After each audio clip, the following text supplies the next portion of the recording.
Welcome. Today we're going to talk a little bit about the way that insurance works. We're going to talk about some of the basic mechanics, some of the fundamental vocab, and other things that you might need to understand to see a little bit about how this area of law functions. So let's start that out by using a simplified example, a hypothetical.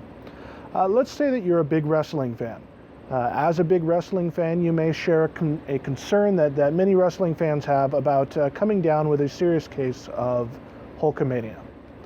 Now, if you were to come down with Hulkamania, the primary concern you might have is what effect this is going to have on your clothing budget. So for the sake of argument, let's say that this would add $1,000 a year to your wardrobe budget. If this is $1,000 you can't afford to spend, this is a significant concern. Let's add a further detail that says that 1 in 10 fans of wrestling will come down with Hulkamania in a given year. So this is a significant risk that you're undertaking by being a wrestling fan. So how do we deal with this risk? Really, this is what insurance is all about. How do we deal with risk? So in this case, what you might do is find, let's say, 9 other people, right? Between these 9 other people, again, again, for the sake of argument and for the sake of the example, we'll say exactly a 1 in 10.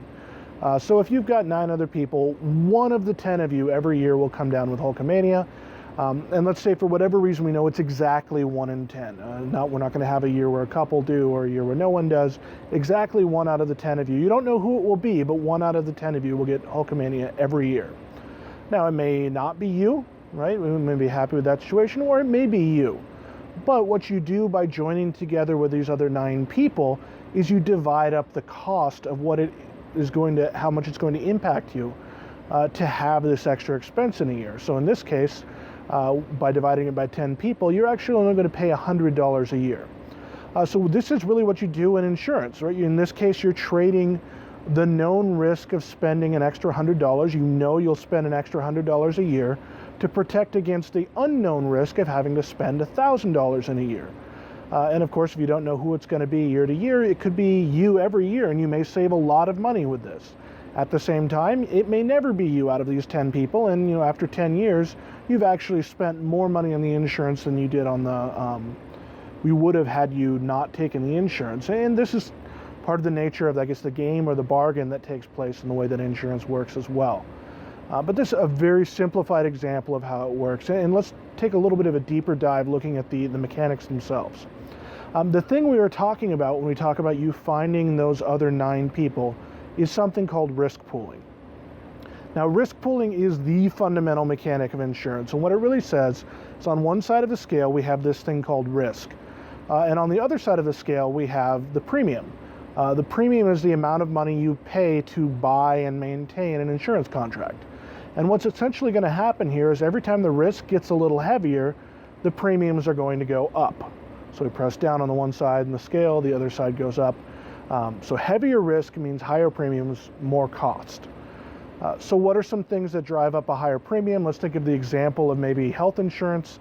Adding unwell people, so people who are already a higher risk of needing to receive benefits, in other words, expenses, coming into the insurance plan, will raise the costs.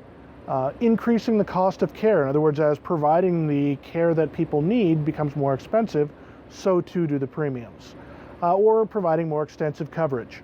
In other words, if you have to cover a wider range of, say, diseases than you used to have to, that would have a significant effect on the premiums that are charged for this insurance.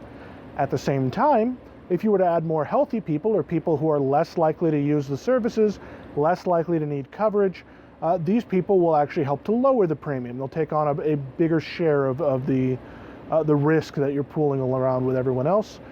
Greater certainty can also lower the premiums.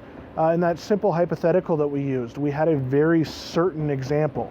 We knew that exactly 1 in 10 people, and that it would only be 1 in 10 out of a group of 10 people, would come down with Hulkamania in a year. So applying that here, if we had that kind of certainty, we would know exactly where to set that premium.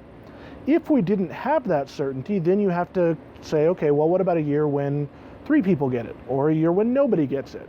And you're going to have to set the premium in a way that protects against that risk and make sure that there's still money in the pot for everybody, if it happens to be the case that you have a year where there's a lot of claims or a year where there might be no claims.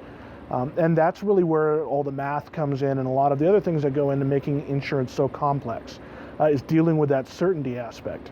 And finally, you may be able to control your risk in some way by adding stop-loss measures.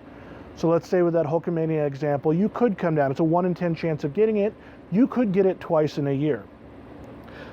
If the insurance were to say, we only cover you for once in a year, it would protect itself against that extra $1,000 of costs that might come up if you had to cover somebody for a second year or a second occasion in the year. And so then really the way that insurance is working here is lowering the risk, lowering the exposure that the plan has to having to pay out benefits, and thereby lowering the premiums you have to pay. So I've used some of this language of premiums. What kind of insurance, what kind of a plan does this buy you? And let's look a little bit about how you spend money as part of an insurance plan. So let's look at some of the key vocab here. This graph is really assuming health insurance. Health insurance is our sort of model example for this. So everything in red here is something where you're paying, everything in blue is something where the insurance company is paying. So let's look at some vocab. You may have heard about hitting your deductible before. Your deductible is the amount of money that you need to pay before the insurer starts to cover your costs in an insurance plan. This is not what has to be paid before you're covered. With something like health insurance, what often happens is that the insurer also negotiates specific prices for the care that's being provided by the doctor, say, that you go to visit. That doctor might charge a different rate to somebody who was not insured. And so you are covered by it. In other words, you're paying the insured price, but you're the one that's bearing that expense until you hit your deductible. After you hit your deductible, then if your insurance happens to have something called coinsurance, and not all do, but if you happen to have coinsurance, then what happens is you divide up your costs after that until you hit a certain point. That certain point is called the out-of-pocket maximum. So let's look at an example of how that would work. Let's say your out-of-pocket maximum was $7,000. And let's furthermore say your deductible is $1,000. So after you had spent $1,000 up front on your own care, then your insurance would kick in paying for its portion. Let's say that it's a 70-30 split. They would call that 30% coinsurance. What that means is you have to pay 30% of every bill after you hit your deductible. You pay 30% of every bill until you hit that $7,000 mark. What that really means is there's another $10,000 in care essentially built into that. In other words, by the end of the day, you've got, $20,000 in care. Once you've had $21,000 in costs total in a year, then you will have hit your out-of-pocket maximum. You will have only paid $7,000 of it, but at this point now the insurer will pay everything. And the insurer will pay everything up until you hit the amount that's called the annual maximum. Now this isn't as relevant to healthcare as it used to be. Back in the old days, this was a more common feature of health insurance. Since the Affordable Care Act, this is actually for most services that you would need. Hospital care, a lot of your primary care and disease care things are now not able to be subject to an annual or a lifetime maximum. In other words, these sort of stop-loss measures have been removed from insurance. They were viewed as being undesirable for certain policy reasons. And so those have been removed. And generally that means the insurer is on the hook. Once you hit your out-of-pocket maximum, they'll pay everything. Another thing you may have heard of in the world of insurance is something called a copay. A copay is totally separate from this whole little chart we're looking at here, this little bar.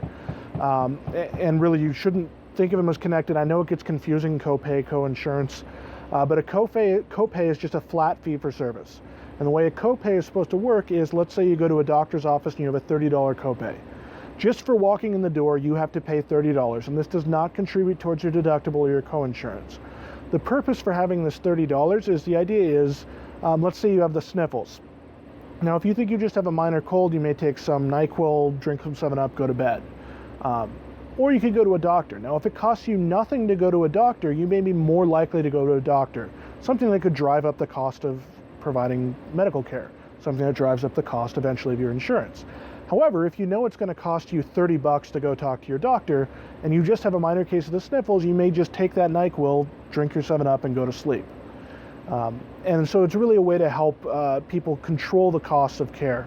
and really functions by a totally different mechanic than this sort of cost sharing structure that we're talking about here with the deductible coinsurance and all of that.